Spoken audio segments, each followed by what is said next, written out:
Welcome to Realistic Reviews.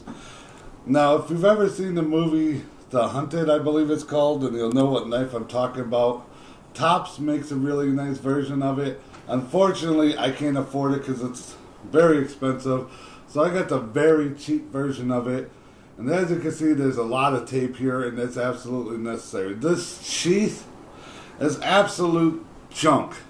It cut through it really fast. I had to tape this up, and I'll probably make something else for this down the line, because this sucks. It's just got this giant belt loop on it. Here they have a snap, but then here they have Velcro, and it's just really stupid. It's flimsy, it's cheap. It absolutely sucks. Hate that sheath.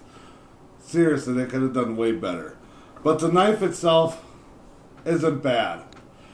If you notice the handle, it came with wooden scales on it, and they actually cracked right away and they had to come off.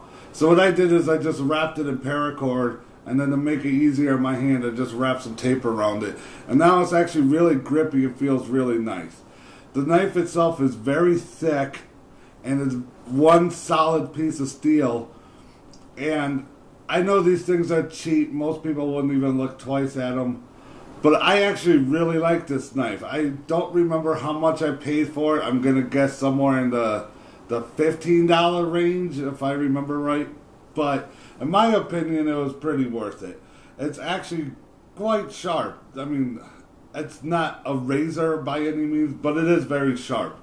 It's hard to get it extremely sharp because it is very thick steel. If I worked at it a little more, I could probably get it sharper, but for everything I need it for, it'll do.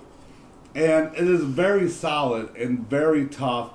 And I've actually used this as like a small hatchet to chop down little trees. And it works very well for it. Because I used it one time to make a shelter with it. And, you know, an hour or two with only this, and I had it built. And it still kept its edge afterwards. And that's after a lot of chopping. So this thing is actually really solid for what it is. Like, the sheath is garbage, the handle kind of sucks, and it's just cheap Chinese steel. But it's an absolute fucking workhorse of a knife. If you know how to get a good edge on it, it'll hold it decently. And I actually really like this knife. So if you see these, go ahead and buy them. They're nice little beater knives. Don't expect anything high-end by any means, but they're nice little knives to have. They chop well, they cut well, they'll handle pretty much anything you throw at it, and that's pretty much it. So if you like this review, hit that like button, subscribe, and if you have anything else you want to add, let me know in the comments down below.